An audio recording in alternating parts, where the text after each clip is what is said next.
Obamacare. Ain't nobody got time for that. Stupid people are ruining America. The president just wants to take care of you. He just doesn't think you're able to do it for yourself. There's a very thin line between communism, progressivism, Marxism, socialism. The empire will strike back. You still don't know that this was political.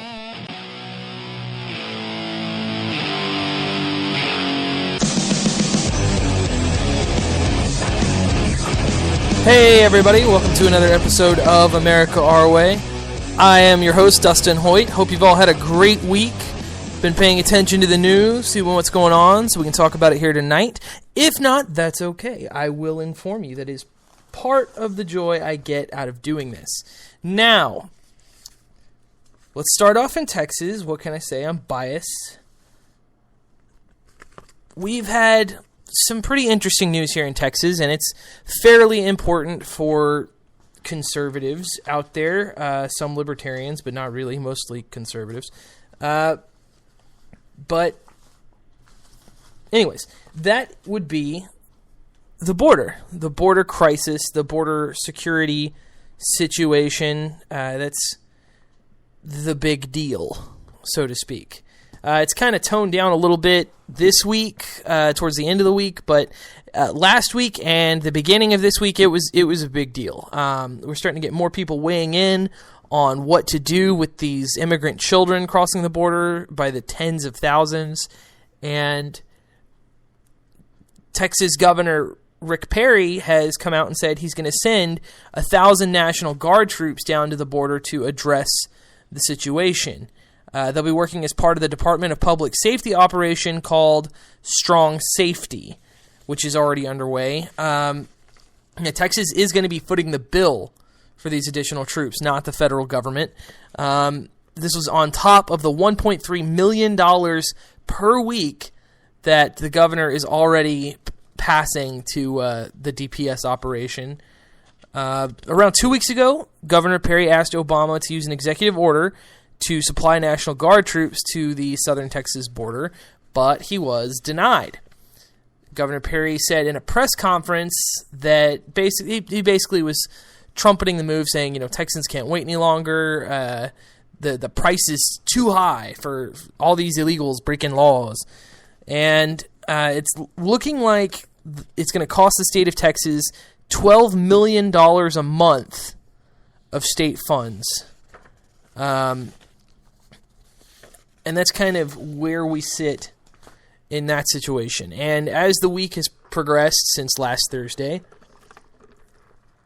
excuse me, I got a drink here. Last Thursday, the last show, since then, we have seen several counties across the state vote to ban the housing of the illegally immigrant children. We've seen this in Kaufman County. We've seen it in near Texas City, that area, and a few others have talked about it. But we've also seen a facility being opened in McAllen, and there was another quote-unquote resort that was being pushed around on Facebook, and it honestly sounded like a too good to be true conservative conspiracy theory, and that's basically what it turned out to be. I'm not sure if I talked about it last week, but basically this Baptist Hispanic foster care group, they help children. They were going to buy an old motel that had been on the market for years and renovate it to house the children, and conservatives kind of flipped out about that. But conservatives seem to be flipping out a lot on the illegal immigrant children coming across the border. Now, you can speculate on why they're coming across, what should be done about it, whether or not it matters, the law's the law. That we can debate those issues. But one thing that seems to me that's not very debatable and yet is being debated is whether or not the children should be cared for when they come here, and what sort of care they should get. Now, you've got people on the left who are pretty outraged that some of them are being kept in basically dog kennels or cages, and others are being kept in like large open rooms that sort of look like a foyer of a bus station or something, and they're all just kind of hanging out, waiting on the government to do something with them. And it's kind of sprawled into this large debate on whether or not the United States government should foot the bill for these kids, and whether or not we should keep them, whether or not we should let them get the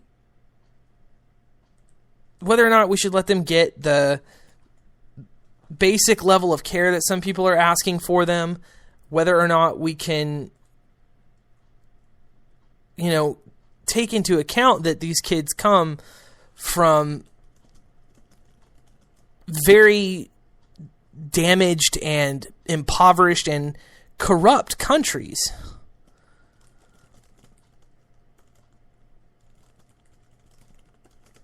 And I think it's very sad that we're in a situation here where these kids are all, they're trying to get help, they're trying to make better lives, and the only thing that people are concerned about is that they cross the border illegally.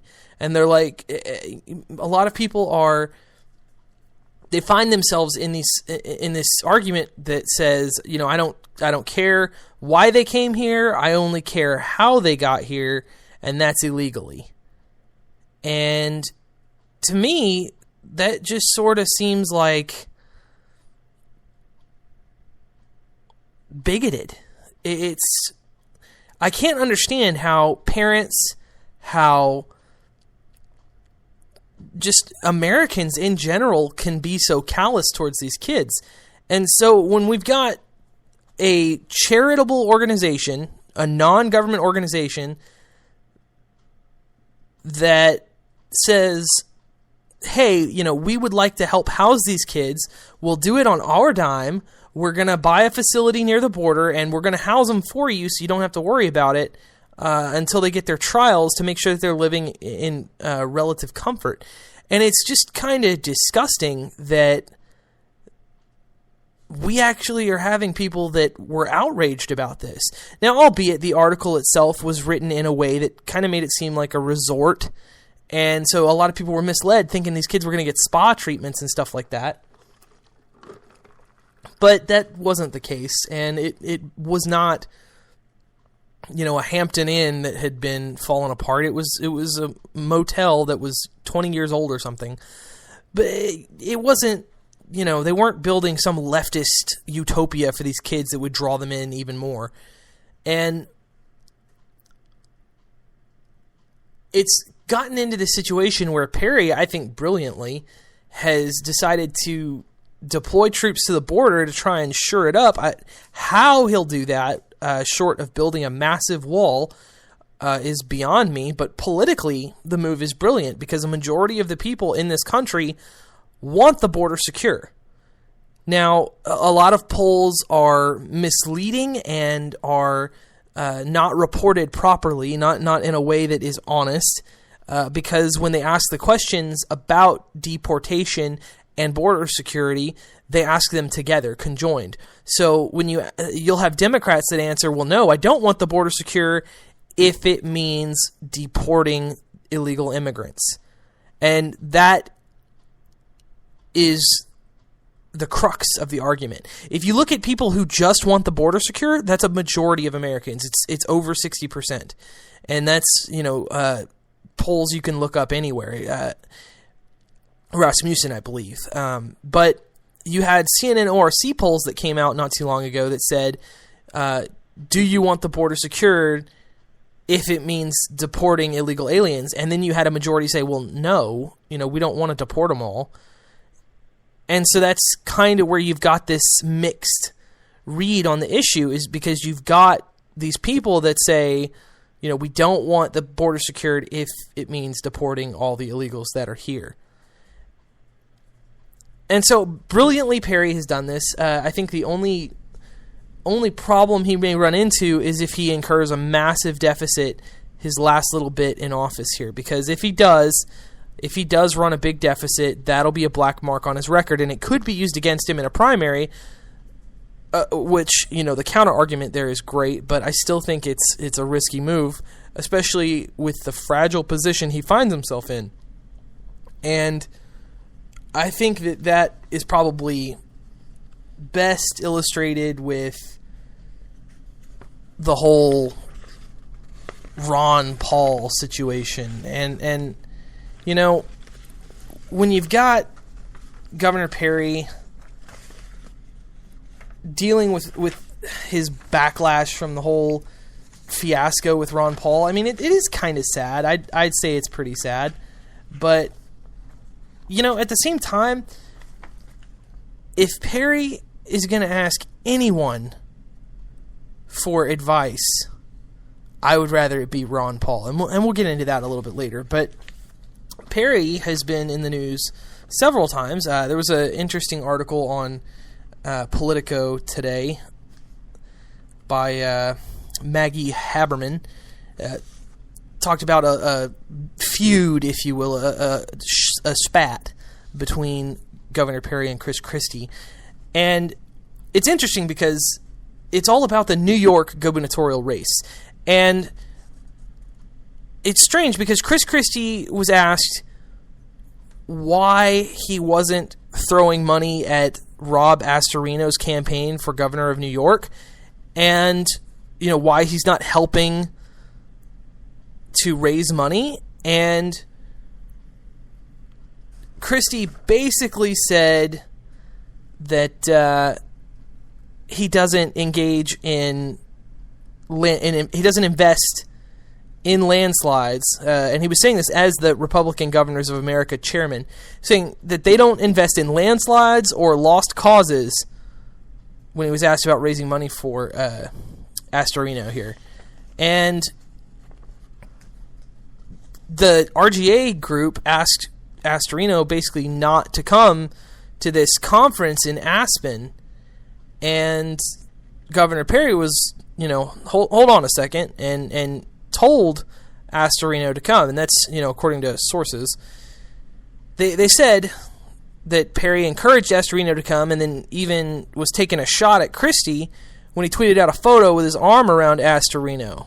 And now Chris Christie is under fire, saying that his loyalty is coming into question because it appears like he's backing Governor Cuomo over the GOP, and people like Perry are saying, what are you, a Democrat? What's wrong with you? And Christie's not wrong in terms of it is a waste of money to throw at a New York campaign. That state is practically communist China at this point. And, it is a disgusting world we live in where Bloomberg wins more, an approval rating above 1%. But such is life, and especially life in New York. So I don't understand why people are knocking Christie on this Astorino thing, because, quite frankly, how do you... A Republican is not going to win New York State. It is delusional to think that a Republican is going to win New York State. Now, you might have a Libertarian running on the Republican ticket that might win. You could very well do that. It's not a far cry. But Cuomo is not going to lose to a standard Republican on any means. It would have to be somebody with some gumption. And this guy's a county executive. So it's not happening, Astorino. And Christie's not wrong to point that out. And Governor Perry's not wrong to invite the guy out to the meeting. He's wanting to invite him out because he could be a Republican governor. It's a first step if he wins. It's not bad. It's not a bad move. Asking him not to show up, a bad move. So it's a little sad. But, the statement, Astorino campaign released a statement saying it also made it clear that RGA chairman Chris Christie will not be among those supporting or helping County Executive Astorino become Governor Astorino. We can live with that, and we will move on. So the campaign is saying, we don't need your help, Christie, blah, blah, blah, blah, blah. Of course, help from Chris Christie would do the campaign some good. But y'all may or may not know this, I'm not a big Chris Christie fan. I do not like someone who compromises on so much with the Democrats. And, I'm not one of the people that politically cares that he hugged Obama. And I don't think hugging Obama spurred him into a 2012 victory. I don't see that as an issue. But at the same time, Chris Christie is one of these people that has been successful in a blue state. And to me, that doesn't make him electable because he's not a libertarian.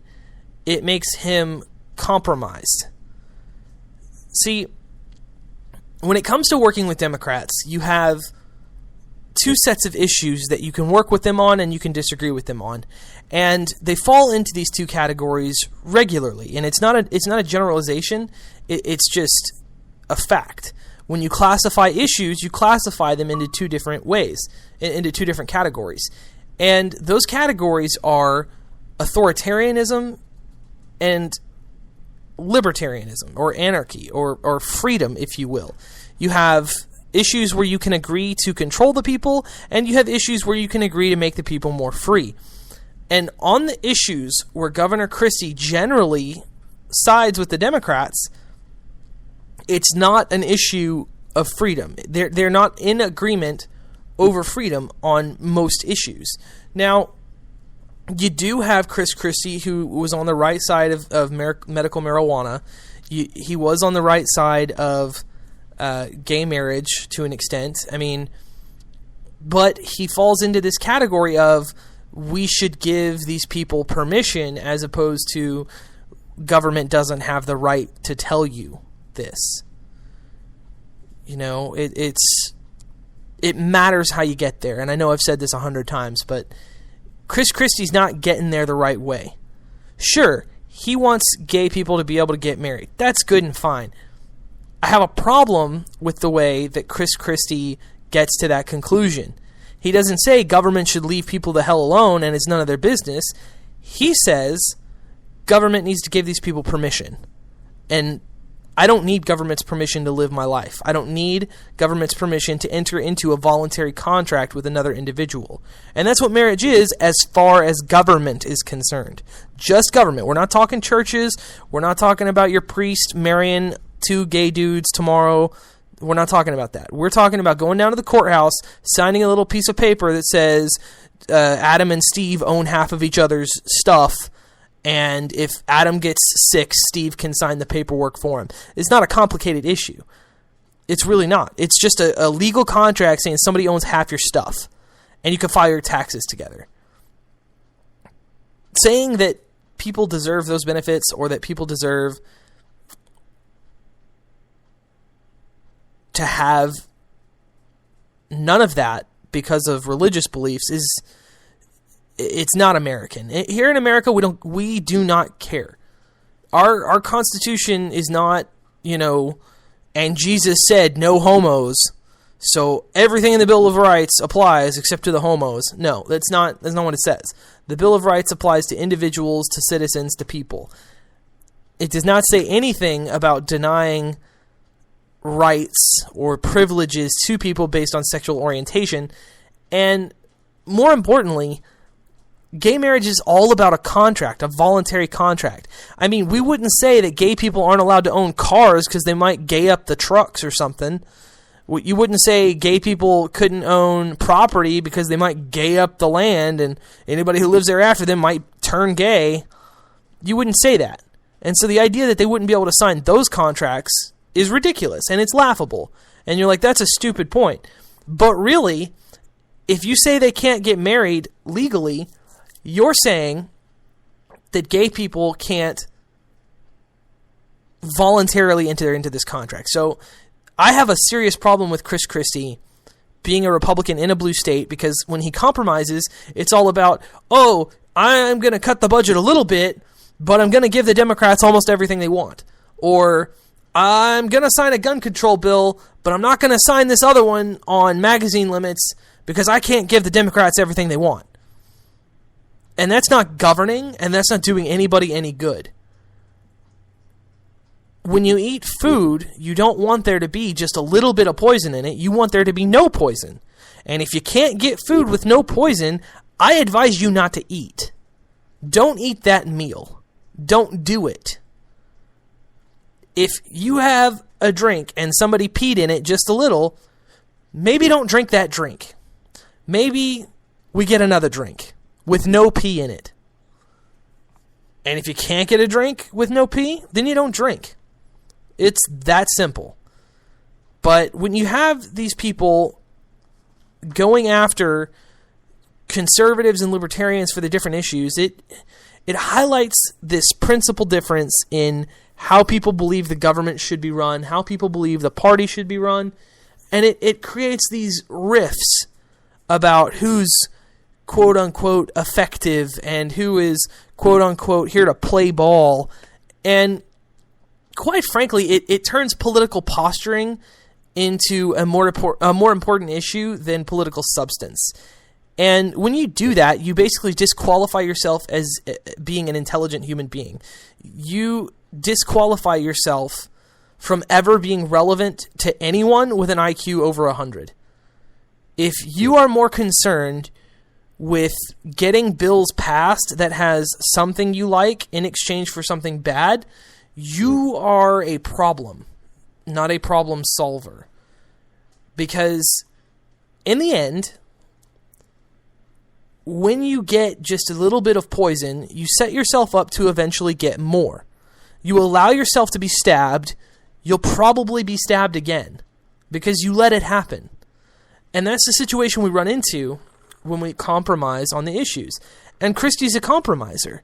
He'll compromise on healthcare and get it bigger and put government further in it. He'll compromise on taxes. He'll compromise on spending. He'll compromise on everything. And when he does all of that compromising, that just means the next time a Democrat gets in office, it's going to be even more to the left. You're going to have even more government growth. Because the Democrats, they don't ever stop. You don't ever set back the Democrats. You simply put up a wall and pray for the best. And that's what we've seen from Republicans for years. And that's why we have the Tea Party movement. Because Republicans like Christie, who are, quote-unquote governing instead of being divisive, all they're really doing is just trying to slow the Democrats down rather than trying to stop the agenda that's hurting the country. Now, at least with Reagan, you saw a sharp decline in taxation, booming economic growth, strong foreign policy that kept us out of full-on foreign engagements, not as much as it should have been. But overall, it was a positive experience with Reagan. But with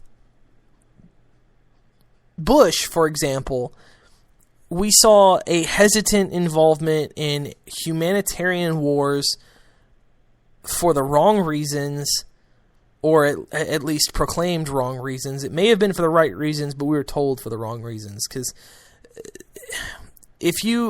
I don't even want to get into that. But the point is that we haven't seen government shrink at an effective rate in at least 20, 30 years. At a rate it ought to shrink. We have seen our rights erode considerably over the last 20, 30, maybe even 40 years. And we can't elect somebody like Christie or a Romney and see those rights be restored. You're not going to see the restoration of civil liberties, the restoration of constitutional republicanism. You're not going to see the strengthening of America under a compromised administration just because they have an R next to their name. And we saw this in the Bush era. We saw that George Bush and his Republican Congress did not get enough done. They did not push any of the major Republican legislation that was desired. Even if Republicans get a supermajority, they never push for the biggest and most important legislation and platform pieces of the party. So what's the point in electing these compromisers when clearly they're not interested in doing any of the things they've promised for you? There is a reason we say politicians are liars, and this is why. Because they're full of nonsense. They don't do anything. They don't get it done. They pander to their audience, and then when they get in power, they just push it back and deflect blame and don't take responsibility. And when they do stand up and do something, it's usually not the things you've asked for. It's usually not the situation you want to be in. And so when we get another Republican president, if we get another Republican president, I'm still hoping that there might be a candidate that we can count on to actually accomplish pieces of the Republican agenda. If you got a Republican supermajority in Congress and you got a Republican presidency, you could do all of the things that you want to do. You could abolish the IRS and go with the flat tax. You could gut the Department of Education. You could flatline taxes on businesses. You could open up free trade worldwide. You could eliminate programs from the military like the F-35 fighter jet that's never seen combat and it's cost billions of dollars, scheduled to cost over $1 trillion over the next 50 years, or at the 50-year mark in its life, rather, even though its engines keep cracking and having problems. You could remove all of these programs, but unlikely because of a Republican administration is not likely to cut Pentagon budget. But you could get things done. You could accomplish serious goals and be done with it. And put the issues to the side as accomplished. Check mark. Put a gold star by your name. But with compromising Republicans, all you're getting is a slower movement from the left. But you're still going left. In my lifetime, we will see legalized marijuana. In my lifetime, we will see legalized gay marriage. That's just the way it is. That's going to happen. Now, Republicans may resist both of these things, and it could just be pandering to old voters. But the fact of the matter is, Republicans aren't going to get anything done as long as they keep harping on these social issues and not standing firm in all the places they ought to stand firm. Like being fiscally responsible and not taxing people to death. Taxation is theft, and Democrats want to steal it all.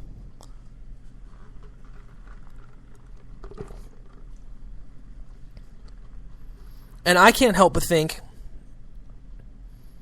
where are all of the great Republican leaders? Are they all still in school? Are they off fighting in wars right now? Are they in other countries because they just can't stand to be an American Republican anymore? Did they move to Australia? Did they move to the UK? I don't know. I can't answer that question. All I can tell you is that as long as you've got non-governing people like Chris Christie, as long as you've got people without principles running for office, you're wasting everybody's time. Everybody's time is being wasted. And that's what you run into when you've got people that are vehemently against other politicians that agree on so much. And it's funny because it sounds almost hypocritical, but really it's not, and I'll explain. With Chris Christie, he may say he agrees with Republicans on this, that, and the other, and that's all good and fine, but in practice, his legislation that has been signed, that he has allowed to happen, has not been what it ought to be. He has not reduced minimum wage in his state. He's not removed gun control in his state. He's not helped religion to be any freer. He has not created massive amounts of jobs and spurred the economy to be greater than the rest of the nation. Rick Perry. He hasn't done spectacular things in New Jersey. The only thing that Chris Christie has done spectacularly is win Democrat votes. He's pandered. He's a great panderer. He is really, really great at convincing Democrats to vote for him. But as far as what he actually does, his effectiveness, it's zero. And so when you call for non-libertarian candidates, when you say Rand Paul is the wrong guy for the GOP, when you say that Ted Cruz is the wrong guy, when you say we need more moderates like Romney, when you call for those things like Karl Rove does, you become an idiot. You become one of these people that shoots yourself in the foot. You become this caricature of a person that is more interested in getting someone elected with an R next to their name than you are getting someone elected who actually agrees with you on the issues and will do that in office. You get yourself into this situation where you have a candidate that is almost indistinguishable from the other guy and whose actions will be relatively the same.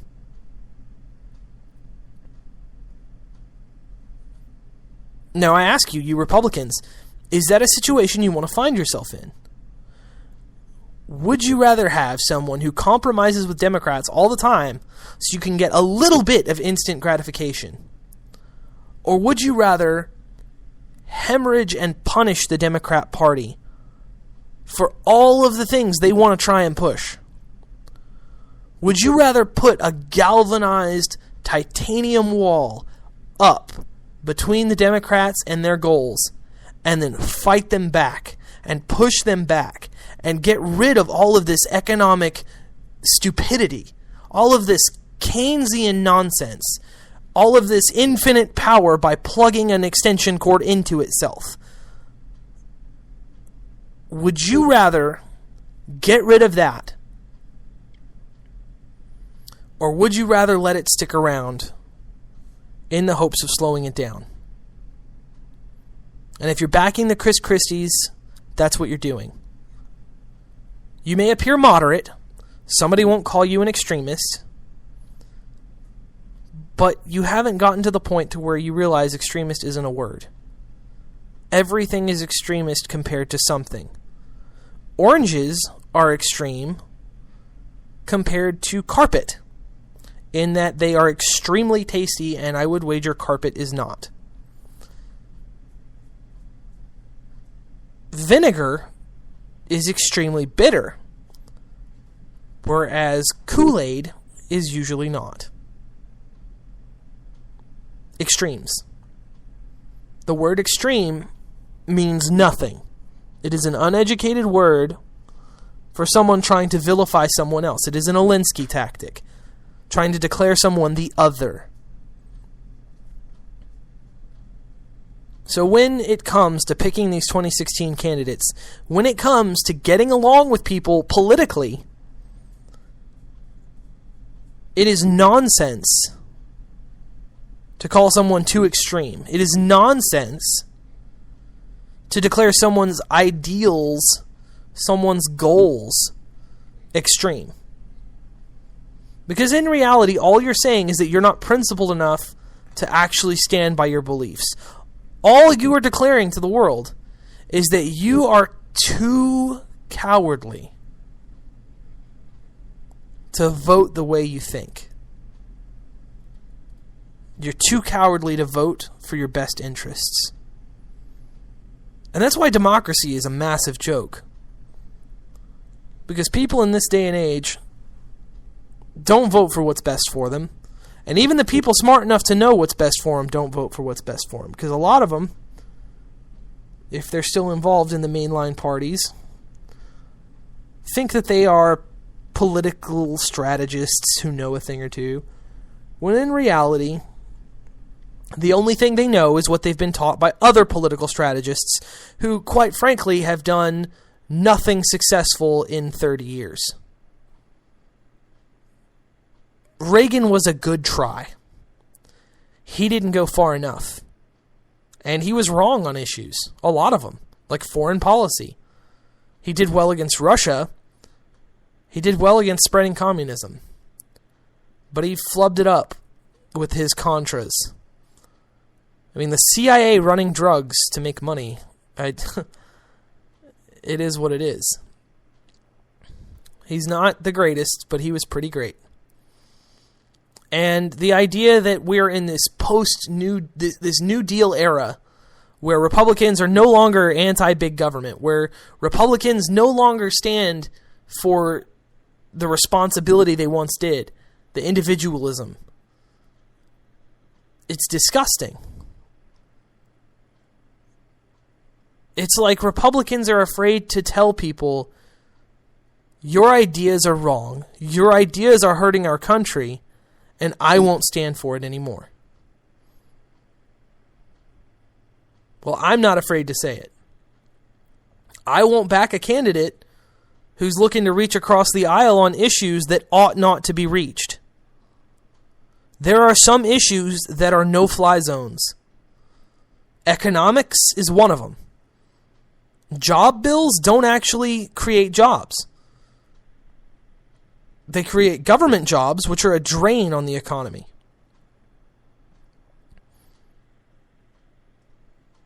If you want to talk to me about a jobs bill, let's talk about massive tax cuts across the board.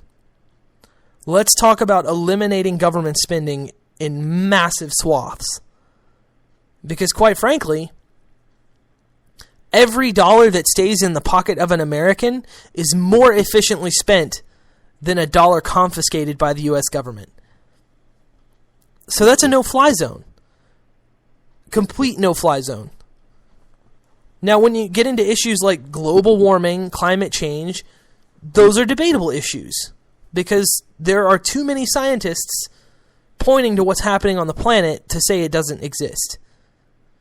But there is a very, very, very debatable point on who's causing it, on what's causing it. That is very much up for debate, and that's not my opinion. That's the opinion of experts, because I do not pretend to be a scientist in that subject. I don't pretend to know. I do know that it is debatable who's causing it.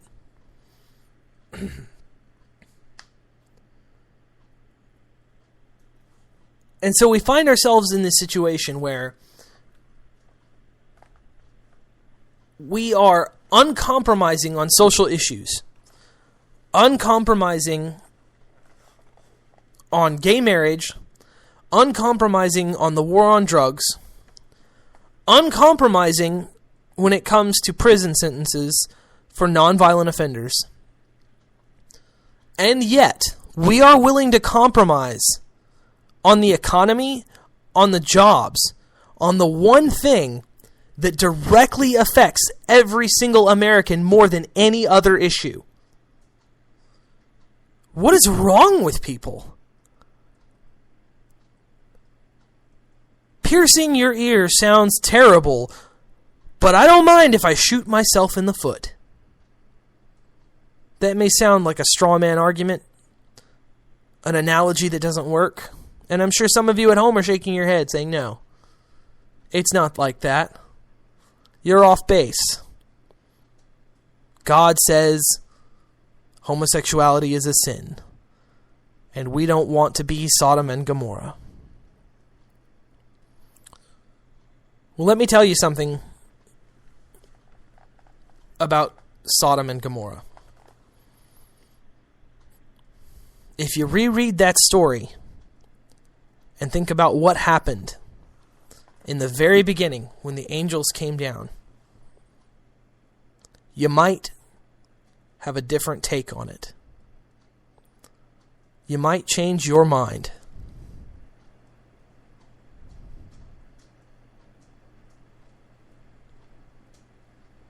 When those angels went into that house,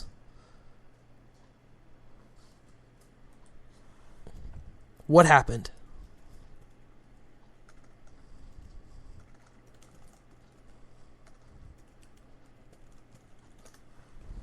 What happened when the angels went into that city?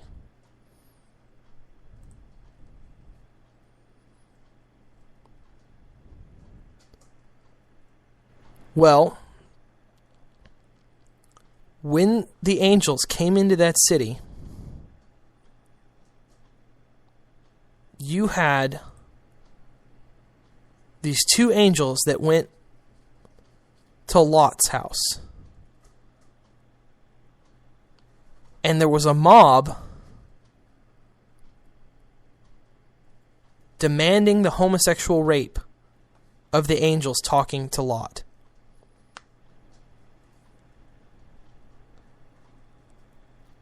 Lot offered his daughters to the crowd.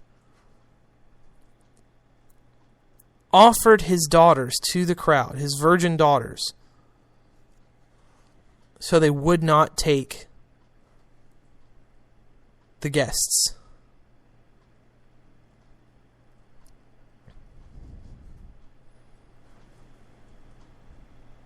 Now tell me,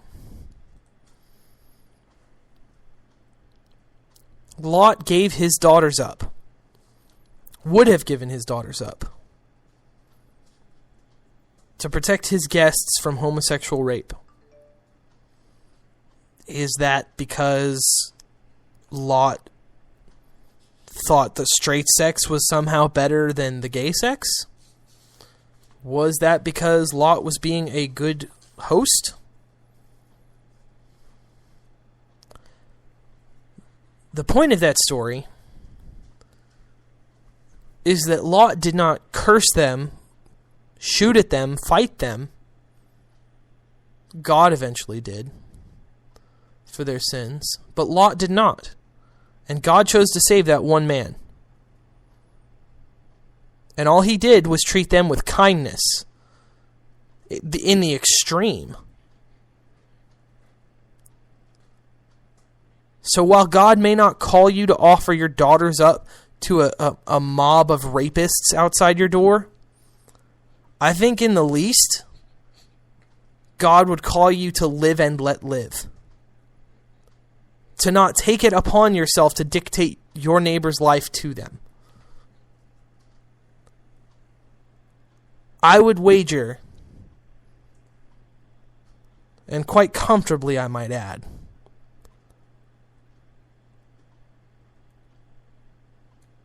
that God does not care about the laws of man, nor does he need man to help him exact his will. God created the universe. He doesn't need you to stop people from doing things legally.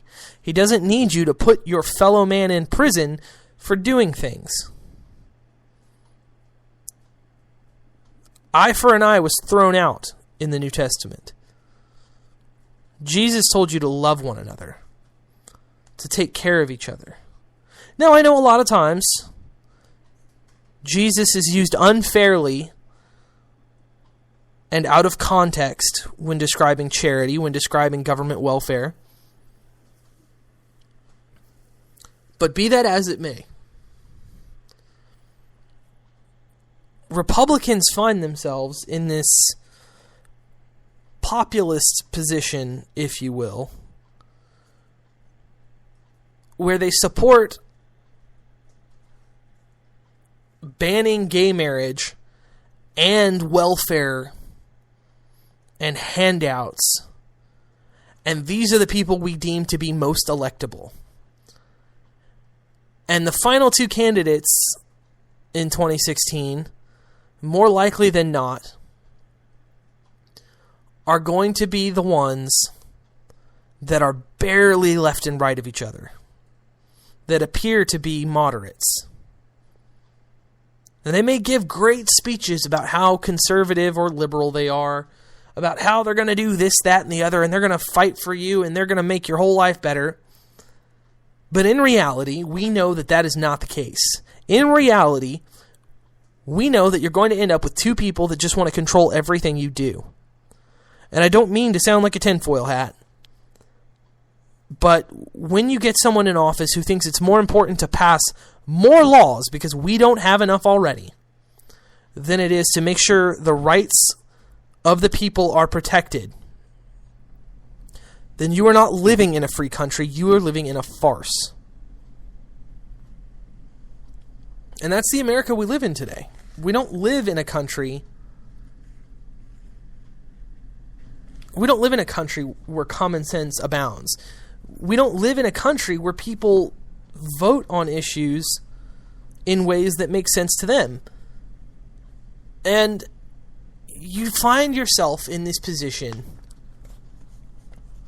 where overwhelmingly people are uneducated on issues and vote that way thanks to whatever party they affiliate themselves with. And rarely do they question the status quo.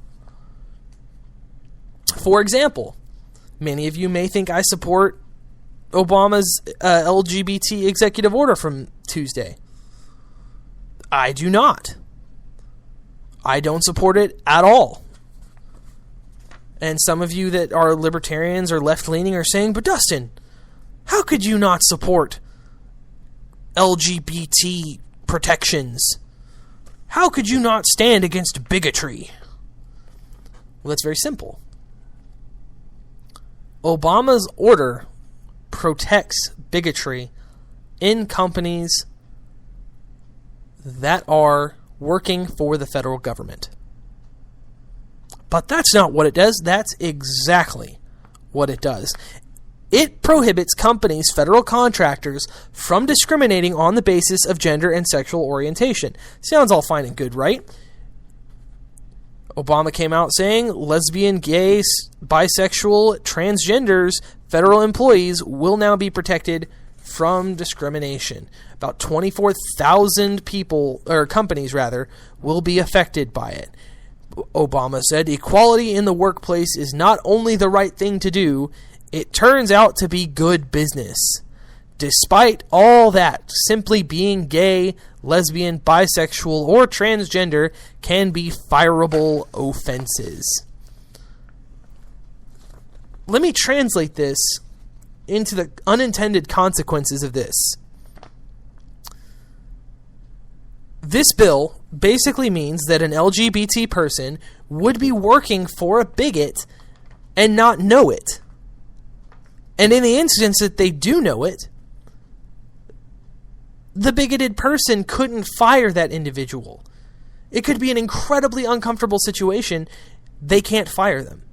And then more importantly, if somebody is a rampant jerk, if somebody is just an unpleasant individual and happens to base the personality flaw around their sexuality, just an unpleasant, vulgar individual that bases it on their sexuality, you could not fire them for that. And you would probably be investigated if you tried to fire somebody for that. If you had a transgendered person who was not taking care of their appearance and it was disquieting for your customers, you could not reprimand or fire that person for not taking care of their appearance.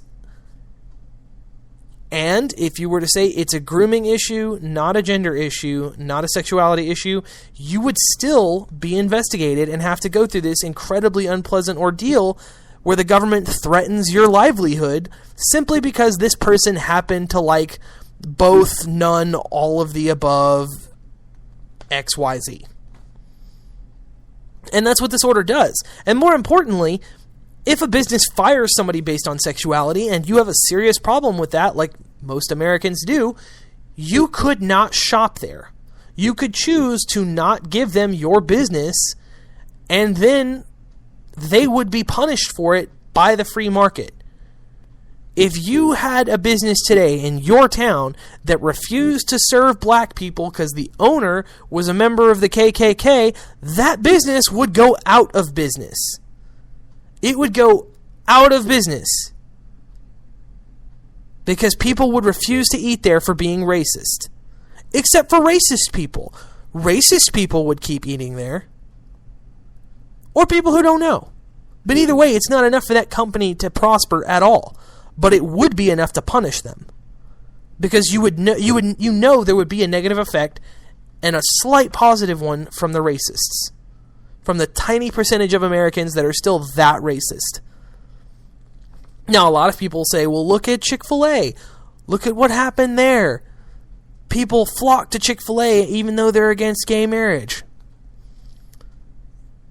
That is one of the downfalls of our political system. That is one of the downfalls of people not paying attention. Is that they've conflated personal beliefs with policy beliefs. The owner of a business says, biblically, I do not believe in gay marriage. And all of a sudden, that guy's a homophobe. Look, biblically, believe whatever you want. I don't care. I'm not going to church with you. So what business is it of mine? You hire gay people. You promote gay people. You sell your goods to gay people. So there's no discrimination. You just, when you go to church on Sunday, think God says this is bad. Okay, that's not my business. That's not anybody's business. I mean, you came out and said it to try and have I guess, a solidarity thing going on. But for whatever reason, this is the sort of thing that the left punishes people for. And this is the sort of thing that electable candidates say and do and push. These quote-unquote electable candidates doing whatever they can to push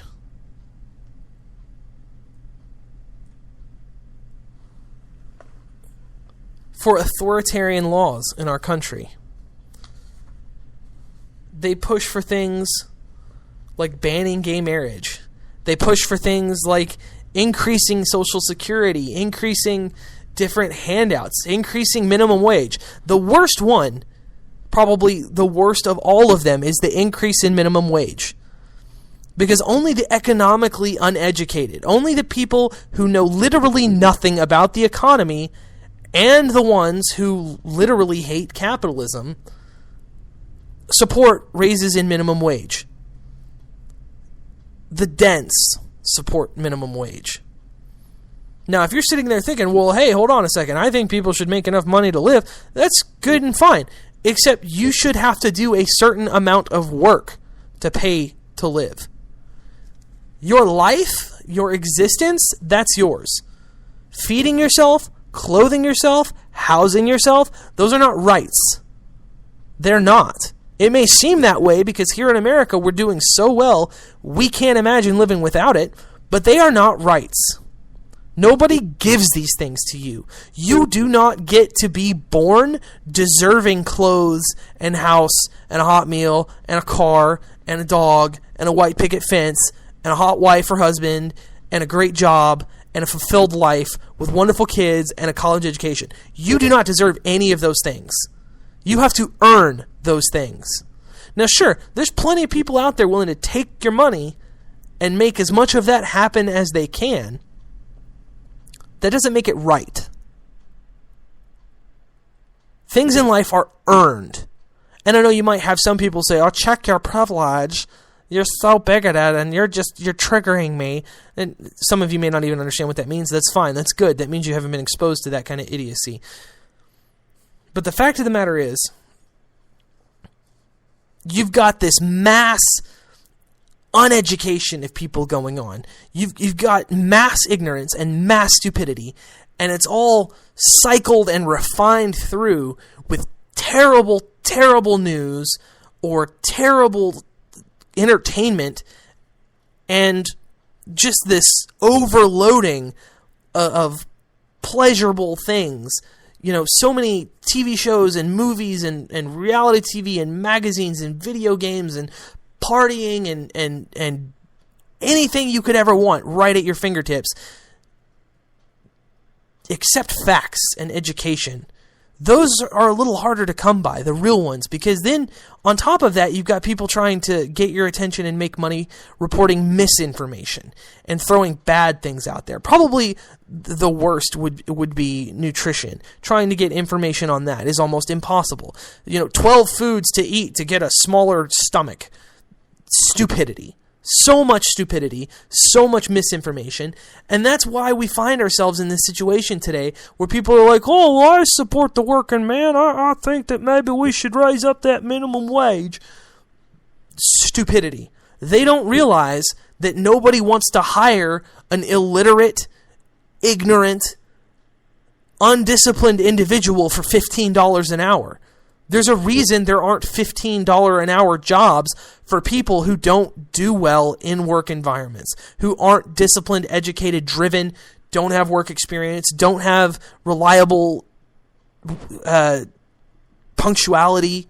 There's a reason these jobs don't exist for those people. And it's because it is nonsense to think that someone deserves that pay for anything other than existing. And this is why we need to take a harder look at if we actually want these candidates to compromise. If we actually want a candidate who is okay with reaching across the aisle on issues of the economy, on issues that affect every American, and allowing the leftists to push their agenda even further. Do you want someone who does not have your best interests at heart? Because that's what we're looking at with the Christies. That's what we're looking at with the blue state Republicans. That's what we're looking at for the people who are afraid to reach out to libertarians who just want people to be free. That's what people are looking at with this misinformation allowed to permeate the whole area, with the Karl Roves and all of that, with the Bill O'Reilly. Especially with Bill O'Reilly. All right, everyone. I hope you've had a great week. Hope you enjoyed the show. This is America Our Way. I am your host, Dustin Hoyt. You're listening to Vigilant Liberty Radio, and I will see you next time.